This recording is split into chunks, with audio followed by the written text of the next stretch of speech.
This episode of Scrolling to Death is sponsored by Bark Technologies. Bark offers parents advanced content monitoring for all of your child's devices.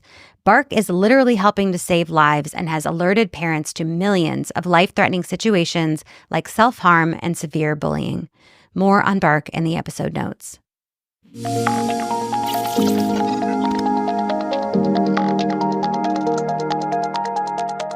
Welcome to Scrolling to Death. Today I am joined by Dr. Mathilde Cerioli, Chief Scientist at everyone.AI. I have so been looking forward to this conversation. Thank you for being here. Thank you so much for having me, Nikki. You're welcome. So AI has been all over the news, as it always has been, but specifically how AI platforms are affecting children. Lots of talk about AI chatbots. Are they safe for kids? What are our kids hearing from them? What's become clear to me is that AI is becoming available to our children more and more by the day. Schools are starting to integrate it, and parents need to know how that's affecting our kids and how to talk to our kids about that. So you have done research specifically related to how AI is affecting our children's development. So can you give parents the highlights? Like, what do we need to know about our children's use of AI? So our research is really about how can we anticipate the impact AI will have on their long-term cognitive and social-emotional development? Okay. Kind of going from what we've seen with social media, and I know there's a lot of debate on how much it is responsible for a big part of the mental health crisis we see. But no matter which sides of the debate, everyone agrees that it could be developed better. Designs could be better. Yep. They could support children better. And so our main question was, okay, now that we know that we have really like that learning, that perspective on it, how do we make sure that the next wave of AI products that are coming to shelves, that are going to be in our living room in 2 to 5 years, will be there to support our children and not hinder their development? So the way we did that, we did transdisciplinary work. So I did interviews with AI experts, and I asked them, like, you know more about AI than anyone else. You know what we can technically do, financially do. So what are the products that will be in my house in 2 to 5 years? Yeah. And then we asked child development experts, neuroscientists, what do you think of those use? Where are you excited? Where do you see potential? Where can it be beneficial for children? And where are you like, oh no, like, don't go there, don't do that project, don't develop that. Okay. And point us also to all of the research we need to have. So that's really how we conducted the research. And one of the specific aspects of why we focused on children rather than adults during this project research is because there's a few things to know about children's brain development. And that's my whole expertise. That's what I'm passionate about. But yeah, their brain develops by learning through their genetics, of course. Like, it sets the stage for so many things. And especially it sets the stage for when some specific skills develop and where in the brain. So that's why no matter the culture you live in, children say their first word around 1 year old. That's set by genetics. And the environment will play a role in what do you learn, how well you learn it. So how many languages you will speak depends on your environment. How well you know how to speak. Well, depends. Our parents reading books to you every night, like, we know it increases vocabulary, for instance. So environment has an important role to play. And within that, you are primed to really learn some specific skills at some specific stage. So if during that time you have rich experiences and interaction that help learn, you're learning well.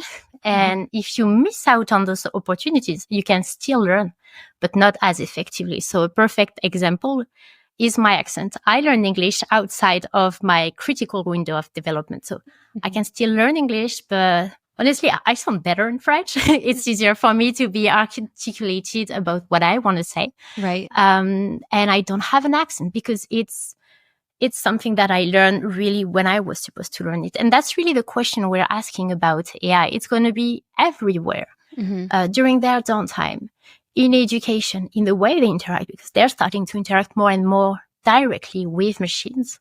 So when do they do that? And is it supporting growth, learning during those critical periods? Or is it taking time away from important things they should be doing, or even transforming the way they interact and the skills they are supposed to develop at that age. So it was really like the whole focus on the research. Okay, so something I've learned through my interviews is the importance of face-to-face interaction, especially in early childhood in their learning and development and language and all of those things. Is adding in technology during that time beneficial given the current state of AI technology, or is it more hindering the process? It really depends on the use. It depends on the age. So I think we can apply the same line of thinking that we would for TV shows. Mm-hmm. So let's say you have 2 questions. Is it age appropriate and is it educational? So you can have a very good TV show that's educational, that's age appropriate. We know children learn a lot of knowledge, a lot of vocabulary with that. So we could say that's a beneficial use. Then you could go to, okay, it's violent, it's super inappropriate, there's no education. It's not a good program. So you should stay away from that. It's riskier than anything. Yeah. And then you have the kind of in between. You could have a great sex ed program TV show, but you won't show it to a 6-year-old because it's not age appropriate. And on the other side, you could have a very funny, dumb movie like should an 8-year-old watch the Minions? Sure. Of course they should. It's fun. They don't have to be learning all the time. But the question is, how much do they do it? And so when you add AI onto all those questions on the way you interact with tech, there's 2 things that are a bit different. AI increases engagement so much. Because when we were a kid, the TV would stop. Like the TV show would be over and you would move on with your life. Right now, there's an infinity of content. And the next content that's suggested is exactly the one they want to see, because the way it's suggested is the AI algorithms just learn about, this is that type of profile. And so based on probability, this is the content they're the most likely to watch. So that takes a lot of time away from doing other things. So there's some uses that in and of themselves, I'm not concerned with, but it's how much you spend time with it. And the second is the interaction. The TV was not talking to you. Your fridge is not talking to you. AI will be talking to you and engaging you in ways that children are not equipped to understand. And we don't have any book for kids that help them understand robots. Like all the stories about robots, they're your best friend. Robots should not be our kids' best friend. So we don't even have a framework to think those interactions. And that's what's really hard right now is, in a way, it always felt very, very far away. And now it's there. And we don't know how to interact with. We haven't thought about those interactions and how we want to be involved with machines. Yeah. And the way you describe the AI on top of that technology feels very addictive to children, because if it's serving them something that's perfect for them to keep watching and watching and watching. And the addictiveness of these platforms, it reminds me of the social media platforms built to be addictive to children. It can be very harmful and taking them away from all of the more healthy things that they should be doing. And so I wonder, in your experience, you said that you talk to the AI experts, the AI companies, and you also talk to child development experts. Are they talking to each other? Are the AI companies listening to child development experts when creating technology, AI technology that'll be available to children? That's a good question. So the short story is, the short answer would be yes and no. Okay. They haven't been talking enough. Okay. And they're realizing that they need that more. So I'm giving more conferences to small companies that are just building products for children. And then it's very easy when you intervene very early in their process and you're like, no, do not use a deep fake voice of the parents to tell stories in the evening and they haven't raised capital, and you explain why. They're like, this is the dumbest idea I've had. Because most of the time, product developers for young startups, especially when they do things for kids, they're young parents. They're trying to develop something they will love and that they would love their kids to use. So then it's very easy. And for big tech companies, I see a lot of more of them reaching out and realizing there's this need. And for all the different interviews I had with AI experts, they love their technology and they want to use it for good. They want to use it for the best. The only thing is, sometimes they don't know about humans. The same way I can't develop anything with AI. I understand the basics of it, but I couldn't make something. They're in the same position. There are things they need to know about humans so that they can develop it well. Mm-hmm. And I see really the one that I've been looking into that, they want to develop AI in a way that's very different. So I see more and more of collaboration coming and happening, and we just really need to encourage that more. Okay. And on all sides, like neuroscientists, psychologists also have to get in the game of consulting with those companies. So they have to go look for the information, and we have to get out of there and out of our labs and give that information to them as well.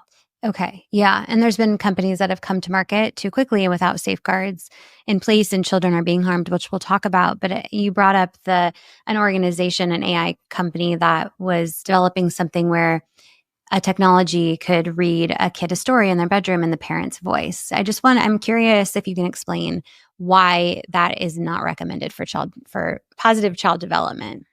There's many reasons. And one is a young child is not able to understand that it's not their parents' voice. Mm-hmm. And even when you quickly forget, because you're not going to be listening to a story the whole time thinking like, no, it's not daddy. No, this is not daddy. So even if they knew, they will and the brain will still process the voice. Okay. Even with that knowledge. Yeah. And so then you're first you're generating one story. Yeah. So it's 1-to-1. So there's not really like a filter, like if on Netflix a show for kids come out, there's been a few episodes where parents were like, what is that? Mm-hmm. It was removed. Right now, you don't have that filter because it's going to be your child on their own with that story. So you don't know what's being said. Mm-hmm. And the parent's voice really has authority. Mm-hmm. It matters more than any other voice. So whatever that voice says matters most. Mm-hmm. Your child starts having a relationship with you that you don't have with them. You don't know what you told them. Mm-hmm. That's in and of itself, that's a big issue. Crazy. And then you could feel like, okay, what if let's say the podcast is really bad and give very bad advice? Then you don't even have to think about it. You're like, of course it's a bad idea. Mm-hmm. But what if the AI and the chatbot is actually really good?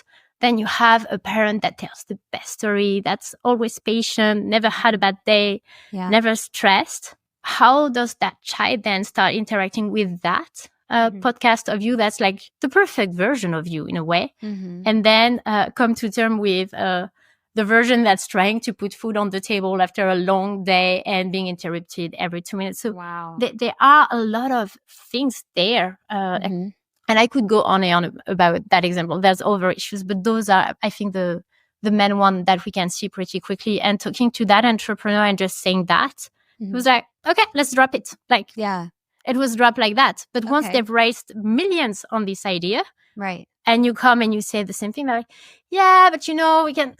It becomes much, much harder. So the earlier in the process and the more they know, the easier it is to better orient products. Mm-hmm. Okay. And I can imagine there's a real attachment that child would create with what is ultimately maybe to them it looks like a technology, like it's a screen or it's a little robot character or whatever the actual physical thing looks like. There's an attachment to that thing with this kind of empathetic AI version of their parent, which is really and that's regardless of the parent. So the other things to know about, and I think that ties well with chatbots, robots is as human beings, we are really prone to anthropomorphizing, which is really attributing human qualities and intentions to objects, living creatures. So even if you were to see a red dot move on the screen, you're going to think, oh, where is it going? So you will give it intention, and it's just like pixels moving. So we do that naturally. Okay. And if you go back to evolution, that has served us greatly because we used to do it mostly for animals. So when you see an animal and you can give it intention, is it about to eat me? Should I run? Is it friendly? So we need to do that. That served us well. But in AI, where now you have a machine that sounds human on top of that, it's even easier to anthropomorphize. So kids do it more than adults. So that's why they have pet rocks. That's why their favorite stuffed animal is not just a pile of fabric. It's something that's so important and dear to them. Yeah. And so the more they anthropomorphize, children and adults the more we form attachment. So that's why you have people who have pet animals. And for some, it's like a pet. And for some, it's like their baby. And that depends also on the level of anthropomorphism. But children do it more naturally, which means they're going to get attached to those even more. And if you think of their favorite stuffed animal, it had very little influence over them because it was not telling them anything. Or when it was their imagination imagining what the animal was saying. Yeah. Now it's different. You have AI that is going to have a lot of importance in what it means for them because they're attached to that object and that object is telling things about the world. Yeah. So if it's only factual stuff, and it's just to learn things, it's very different than if it starts using emotional things like, I missed you yesterday, you're my best friend. Then it becomes very different. So also what social interaction you have within that chatbot, what the model allows as far as interaction greatly matters. Okay, so that now we're going to talk about some of the AI chatbot technologies that are available to children in the app stores, and one of them being Character AI, which has been in the news a lot because kids are getting very addicted and kind of harmed by this AI chatbot, which used to be available for 12 plus, but has been moved up to 17 plus in the app store. But again, there's no actual age verification for any of these tools. You can put in any birthday. So something for parents to know about, and we'll talk about Character AI now, specifically because it was in the news recently because of a boy, 14-year-old named Sewell Setzer III, and he became really dependent on interacting with this chatbot within Character AI. He even fell in love with her, was having sexual conversations, really intimate conversations with her, and sort of got, and I interviewed his mom, Megan, on the podcast, and parents can listen to that interview, but really got suicide baited by this chatbot to join it in its world. And Sewell had a really hard time, couldn't differentiate between his lives, real life and this virtual world that she and it was creating for him. And so, I'm sure you saw this story. What did you think? Did it surprise you? Unfortunately, it did not surprise me. And I've seen many ways that that story is being told. And I want to go from my expertise in neuroscience about not focusing on why that happened to him, but what it can happen to many. And that really ties to how we function as human beings. So what we're primed for is human connection. We need to be part of a social group. That is essential for survival. If you really go back to evolution, and I often refer to evolution, but we haven't been in that modern society for as long as we've been really more like basic functioning animals almost. So we need to be part of a group to survive. And the brain rewards connection so much because that's what you need to belong to a social group. So that's the first important thing. And so when we think of teenagers, especially, sometimes that they look big, they make big sentences, they have big ideas. And so it can feel like they're done growing up. Their brain is done growing up. And it's actually a very, very vulnerable time in the brain. And there's two main reasons for that. The first is really biologically, the limbic system, which really governs emotion and reward-seeking behavior. So you wanting to have something cool right now matures faster than the prefrontal cortex, which is responsible for decision-making and impulse control. So with that kind of imbalance, adolescents are prone to taking risk because they want the short reward system, like the short reward, more than they care about the long-term consequences. And that's what we see also in the social media use, right? Yes. They will reverse scroll until 1 a.m. Without really thinking of their exam the next day. So that's the first part. And that counts when we think of those kind of interaction, because the second thing to know is that adolescents are in a very difficult part for social transition. That's when they have to learn independence, to explore. Up until now, like their core attachment system was their parents. And that's the time where they have to branch out. They have to create strong attachment to others, to friends. And that is difficult to do. So naturally, what we see is that at that age, all children start to feel more self-aware, more self-conscious. Mm-hmm. And that's important. They start doing that because that's how they stay part of a group. They can learn to adjust to others. So that's skills they need to develop. But that's skills that are difficult to develop, that it feels very vulnerable. And so when you think of interactions like characters AI or replica for that matter, what it does, it gives them a way to create those kind of interaction, because remember anthropomorphism, they forget that it's non-human quickly. Yeah. So it gives them that, but in a way that's controlled, that's safe, that are going to give them the right kind of answers that make them feel good about themselves. So the reward, like the level of dopamine in those kind of interaction is really high, and the cost is very low. So of course, they are primed to be attracted to that. It's giving them what they long for the most. And that has two, of course, very different consequences. The first one is those kind of heightened risk of when the AI doesn't have the proper safeguards in place, where it didn't say like what any humans would say if a teenager goes to a friend and talk about those kind of ideas. Any friend would start worrying, would call the parents, would talk to an adult, which is not what happens when you have an AI, especially when the safeguards are not even there to notify the parents. And when the parents are not even always aware, because those products are so new that it's really hard for them to know what to do with it. Yeah.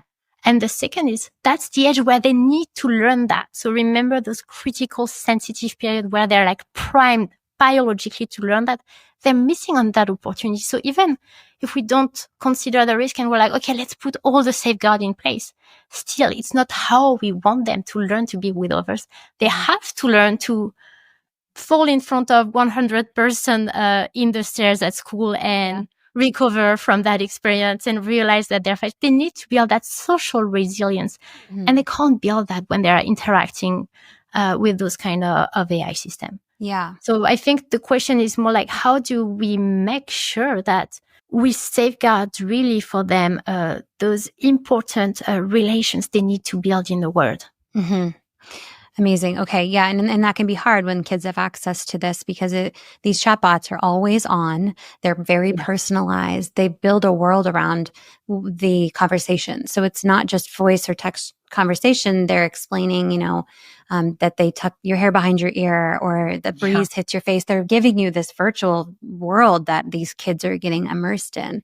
And they're actually, in what I've seen, the chatbots are saying that they're human and that they are, if you ask them, they'll say, yes, I'm a human being sitting behind a computer. Or in Sewell's case, the chatbot was saying, I want to have your babies, just things that make it very confusing. And the requirement is just a very small little disclaimer saying that everything the character says is made up.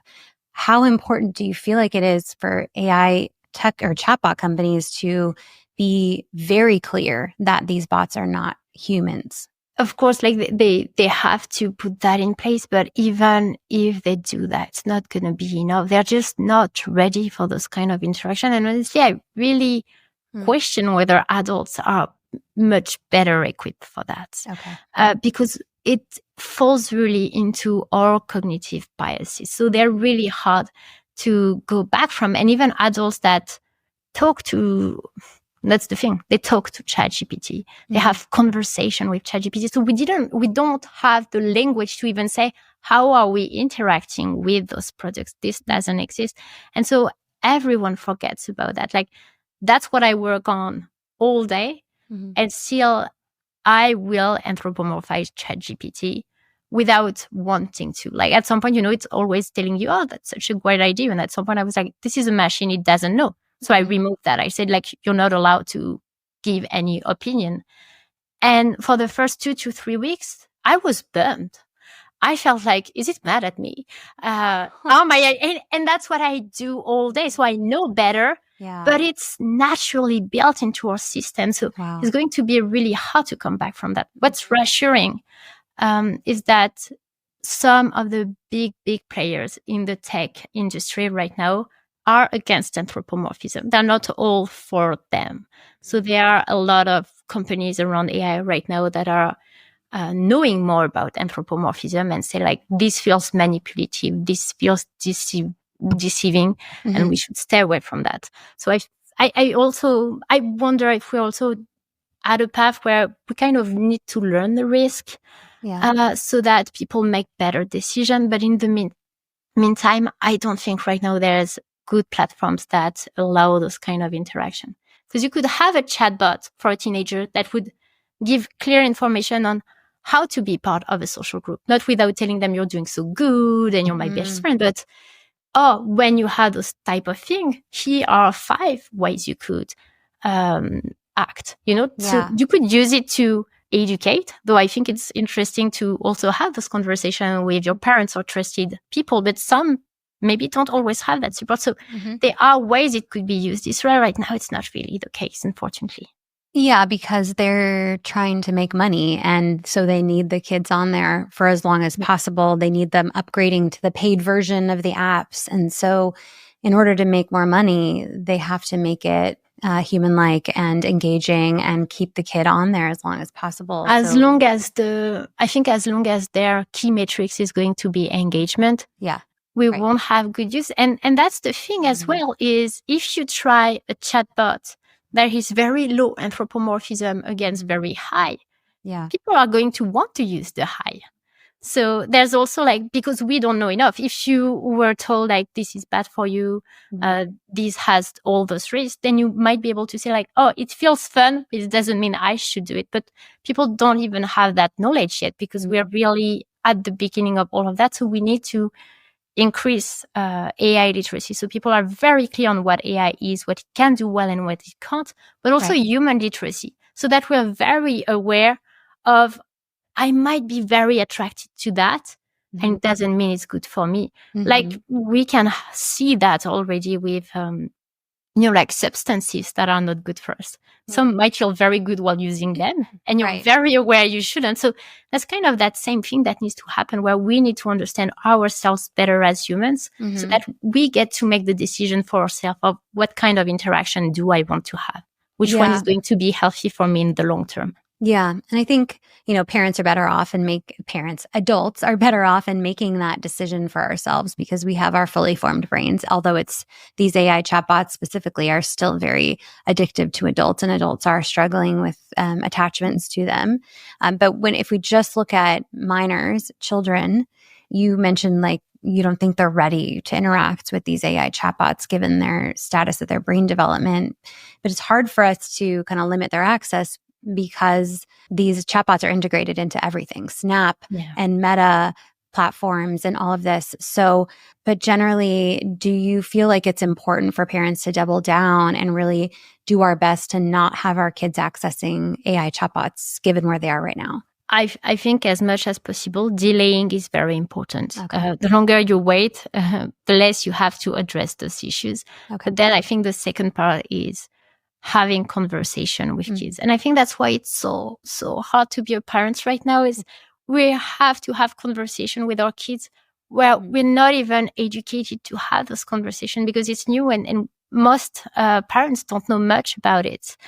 So I think that's also one of the issues where we need to create programs to really accompany parents so they understand what AI is, how it works, how it functions, why it can be addictive in some aspects, in the patterns it offers children.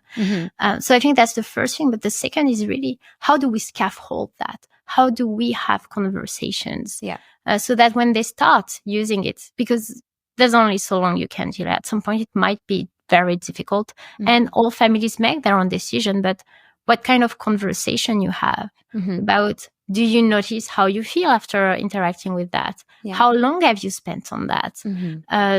Do you understand how this works? Like, I remember my son, I think he was 10 at that point. He was hiding and using YouTube early in the morning. And I could see from his behaviors that there had been some unsupervised screen at some point, because, like that kind of feeling agitated. That they're like agitated. And so we looked at, and he was like, I'm sorry, I know I shouldn't have. And I just wanted to see one video, and I kept. watching and watching. And so we actually, and it was an interesting exercise to do together. I was like, okay, let's see what you watch. And you can see that it pushes more and more violent content. Mm-hmm. And at some point, my son disengaged because it's too violent for him. So then it shows content that's a bit less violent. Wow. And then engagement go back. I'm like, it's fine tuning. It's learning what you like. And then it's just, and after like 30 minutes, you can see like it's giving perfect videos where he goes every time till the end. Yeah. So being able to explain this is what's happening and you're playing a game where you have no chance of winning because it has millions of data from thousands of kids around the world on what a 10-year-old like you is going to like. Yeah. You can't play this game. You're losing a battle. And so it's much easier when you have conversation like that because first you're teaching them what is AI, how does it work, but also what are your chances to be winning there. So then it's much easier when you tell them, when you go on YouTube to watch a video, I want you to have a clear purpose of why you're there. And if you see you're watching things that are not about your first purpose, it's time to disengage. Yeah. So that's also a way of teaching them and really like helping them understand because we can ban, sure, but we won't always be able to ban. And if they've not been prepared for it, they won't do better just because they're older. They will do a bit better, but not increase. Even like, I mean, it's like learning to drive a car. Of course, like we're pretty clear 12 years old can't drive a car, but it's not because they're 16 that you would give them the key and be like, yeah, go on the highway. Like, yeah, right. You would kind of accompany and then you would see, is my child a safe driver? Are they doing well? And then you would increase or decrease the level of freedom and responsibility because they're also all very different. So they won't all use them in similar ways. Yeah. Love all of that. And thank you for stressing the conversation piece. That is so important. And because like you said, they're getting access to these technologies, whether or not you give them access. And so, though I think that trying to delay and trying to restrict with the conversations is really important. Like that first part is really important. You can't just be like, well, they're going to get access anyway, so I might as well just let them. Sure. And because a big reason is because these companies are not being responsible in protecting our children for the most part. And I've been so curious how these companies are able to come to market. I would have thought, especially, so let's talk about character AI. Like, why wasn't there some regulatory body that checks on this app before kids are allowed to download it? At least to check if a kid says they're going to kill themselves, that something happens, that some support is offered, and that wasn't even being done and still may not even be done now. So can you explain why this is? Like, why these products are able to come to market and be available to our children without anyone checking them? So there's a lot to say, but regulations take time. And those case use are really new. Those products haven't been there for long, and at least not on a level that they had so many users that there was really a question to be asked.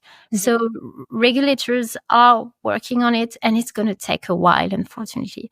Pausing here to remind you, if you don't know already, that there is a safer device option for your kids, safer than an iPhone by far, and that is the Bark phone. If you don't want your kids signing up for social media or accessing inappropriate sites, an iPhone is not going to do it. The Bark phone starter plan comes with talk and text only. And then if and only if you're ready to start integrating some social media access, there are advanced plans available that offer social media, but not without your approval. Plus, it has advanced content monitoring built in, which will send you alerts of potential dangers. So when it comes to a basic phone that won't distract or addict your child from healthier activities, the Bark phone is where it's at. But if your child already has an iPhone or an Android and you don't want to switch it up, at least layer on the Bark Parental Controls app as a baseline. You can set rules around screen times. You can block certain websites and apps.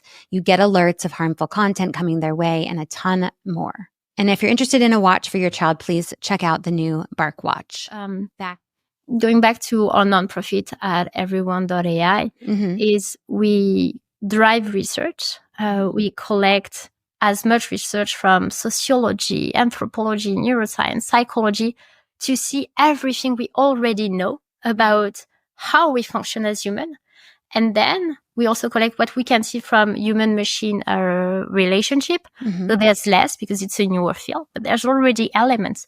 And then you can really formulate like risk assessment. Like this, we don't really need to wait 20 years of epidemiologic study to see like, maybe it's not a great idea. Right. And there are things where, like it needs more research. So we need to identify that. But a lot of the time, what I see is, it's new, and people who works in regulation, they're not child development experts. So they are looking to get trained. And that's what we do. Like we are assisting with the AI EU Act right now. We are also starting conversation with the US department to really educate about what they need to know. We do also that with big companies and small companies. They need to know about investors. Okay, if you're investing, know that we are really working hard to have regulation that will ban that in 2 years. So do you want to put all of your money there on that product, or maybe choose those kind of products? And then we really help parents and educators, because no matter what, yes, let's have regulation that prevent some of those AI products for sure. Yeah. Let's tell people not to develop them. But still, there will be some that fall through the crack, and especially for a little while the regulators and regulations catch up. Parents are the last guardrails. They're the most motivated to protect children as well. So we also really need to support them so that they know. And it's going so fast that they really need to have all of that knowledge for them. Is there a program or organization that provides some basic education for parents at this time? So I don't know all the program. I know that Common Sense Media is working in this space. Yeah. Okay. We're also offering in schools workshops. So we have different type. We have some that are just for parents, but we also have, and that's one of my favorites. Okay. We have a workshop for parents and their teens, so that they have the same information. And that's when you can really spark conversation. Where we also talk about parents' use of technology and how we're not always doing great. I include myself in that, of course. Like I'm not better than anyone on that. I know it, and I still don't do it well. Yeah. So, but to have those really conversation about what is the AI that we have right now, how it's already influencing some of our behaviors in our life, and what is the AI that's coming up, so that they're also ready. Because I think that's what's happening is like there's use scenarios and use cases that like character AI that are coming up that parents don't even know they exist. So how do you protect and prepare your child for something that is the unknown? But we have ways like talking to those experts of knowing those products and of preparing parents. Like, no, you should not buy that baby child monitor that tracks everything about your child, about their heartbeat, that can recognize the cries and tell you what you should do when. Like, we already know those products are coming to market within 2 years. So we can already tell future parents, this is not a good product for you. It can feel good at 2 a.m. when you're really tired. And for so many reasons, this is not the product you want for your child. So we can also anticipate and be there before they have the products and it's too late. So that's really where we're trying to get. Amazing. Okay. I will include links to all of that in the episode notes. One thing I think I want to touch on is, AI. I don't want to say all AI is bad. And you often hear like good AI and bad AI. And, I was at a conference where it was all about, we talked about the harms, but they're like, but AI is causing a lot of harms, but then AI can be the solution. So what do you think about this? Like, is it good AI and bad AI, or is it just bad actors using AI inappropriately? Like, how would you describe that situation? It really is a tool. And so I think the first thing is to understand your tool. What can it actually do? And where it can't do much or not as well as humans. And then really rethinking what is the role of humans. So for instance, in education is where there is the most hype around AI. Yeah. With the fact that it will be able to personalize, to give better feedback. And in some ways it's true. And we have to acknowledge that teachers are amazing. I keep stressing that in all my conference, but they know how to interact with those kids. So they have to remain at the center of education. Yeah. And of course, they could use some tools that will make it sometimes easier or more engaging with children. So when we talk about personalization, rather than an AI doing it, I'd much rather have a teacher be able to personalize a lesson for a child that is currently struggling. Let's say you have a kid that doesn't get math. It's really hard. They're not motivated and they love dinosaurs. Let's come dinosaur spikes. And then you can really personalize that lesson very fast. So that's a great way of using AI. So then it's a tool. It's getting you somewhere. You have a clear purpose when you're using it. And I think those are good AI. So it's not about good, bad, because the algorithm doesn't care. It does what it's being asked. Okay, right. So it's what do we ask? It's really that, and it really comes back to that. And it's the same. I see feedback. Yes, of course, if a child knows right away that the answer was wrong, that they didn't understand the concept, and you don't lose 2 weeks before you realize that, of course, you're going to be a more effective teacher and you're going to be a faster learner. And how do you give that feedback? Right now in EdTech, what we see a lot is you get points. That doesn't tell you anything about your performance. You need formative feedback that are going to say, you always make this type of mistake. And AI is really good at finding patterns where in the end you can say like, oh, it's always those mistakes. So what was not understood is that, so let's just focus on this aspect that the child missed. And then that's good AI. That's AI for good. That's going to be effective, actually. Yeah. So it's more how, as adults around our kids, we are going to use that AI to help us do even better where we are already good. But I don't think it's going to magically solve everything just by throwing it on top of solutions that are already limited. And to really deliver on all those promises, you can't only have AI experts doing that because that's not their job. Like they're really good at doing AI. They're not really good at understanding how we learn, how a child is interacting in the classroom. So you need educators, the ones that are in the classroom that know what they need, so that you create solutions. Okay. So you go from one problem and you create solution, and then you put it people who are in science of learning, in psychology, neuroscience, and use all of that to create a solution that will actually work, that will not be increasing engagement by giving points, and then your child is just motivated to get the points in an EdTech product, but where the child is going to just inherently stay motivated intrinsically over time because they feel like they're getting better. And that's what we want to improve. Yeah. I just worry because it can be so easy to start to replace a lot of those educational opportunities with an AI technology once it's made available. So it is about keeping that teacher at the center and really fully monitoring and being in control of how much it's being used and for what. And so I get a little scared about the AI being introduced into the classroom without enough preparation and education for the educators, the human educators, which has been the problem with just introducing screens in the first place into the classrooms, because teachers report that, I'm being told I have to use this platform when the teacher doesn't quite agree often that that's the best learning tool for the child. So yeah, let's follow up on kind of how I'm just seeing that conversation happen around AI being provided to teachers, and would love to chat more about that. Maybe on another conversation, because EdTech is a whole other thing. It is. So I know you said you have some resources for parents, but what would you, if parents are listening today and they want to have a conversation today with their child about AI, let's talk about chatbots. What are a couple things that they should make sure that they communicate to their child?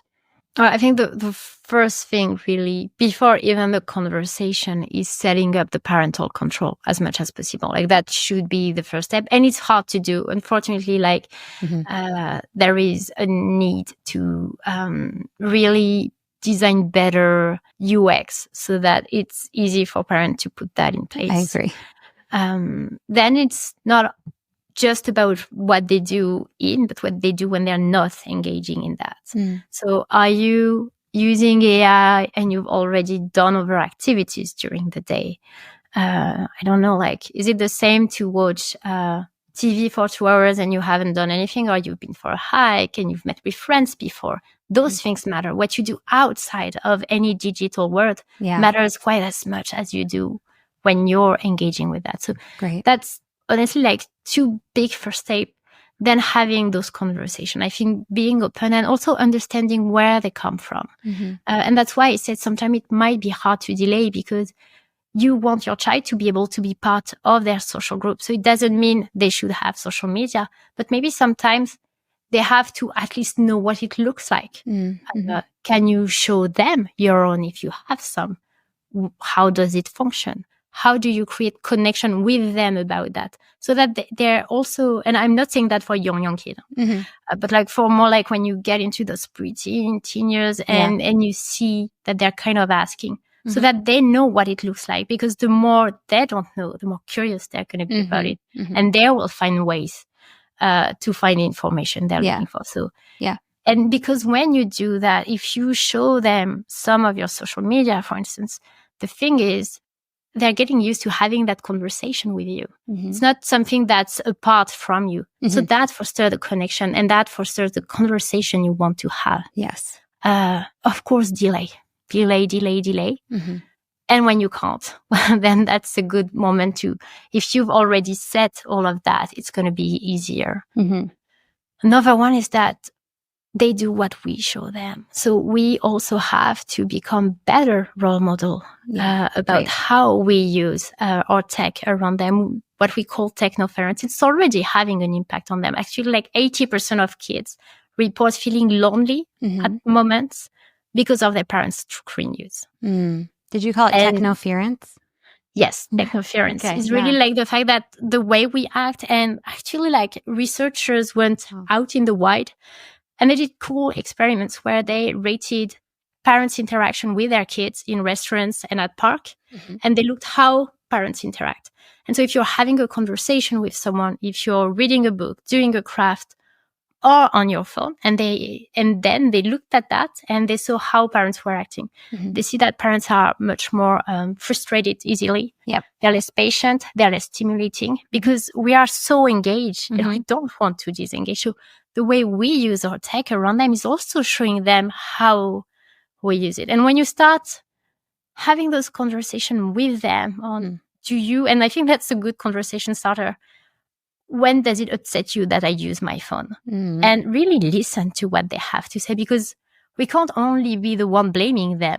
Like we also have to be able to take the blame that sometimes, and myself really first, that we deserve when we use that. So it's also a way of telling them, what are you doing? Like if you take your phone, it's fine. But you can tell them like, oh, I'm actually doing the grocery shopping. That's why I'm not talking to you right now. I'll be available in 10 minutes. And then when you start saying things like, oh, I'm just like scrolling on Instagram because I don't know, it's a hard day and I'm bored and I don't know what to do.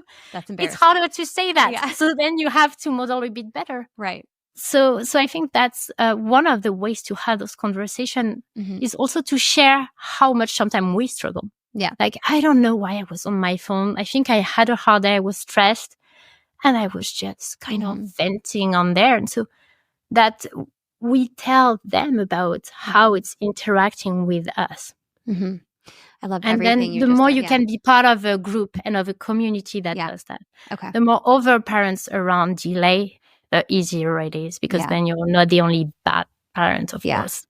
That was incredible advice. Thank you for all of that. And then I want to give another call to action for parents. So you and your team have created an open letter around all of this that parents can sign on to try to make a bigger influence and impact on the world around AI. So can you tell us about that? Yeah, so we created an open letter. It's been live for 3 or 4 days now. And it's really about redefining a bit what we call safety for children in the digital world. So that it's not about, which is essential. I want to reaffirm that. But about like direct risk, but also like long-term consequences to their cognitive and social-emotional development and well-being. And the goal of this letter is to be really brought to the wide public, but also to institution and regulations. You were saying like, why don't we have regulation? Because it hasn't been a priority. But the more people sign, the more it becomes obvious, like, oh no, people care. They're putting pressure on us. So we need to do something about that. And what has been so really heartwarming about launching the open letter is that everyone is really signing it. It's people from my background, from psychology and from neuroscience, but we have as many we have as many AI experts. We have as many product developers.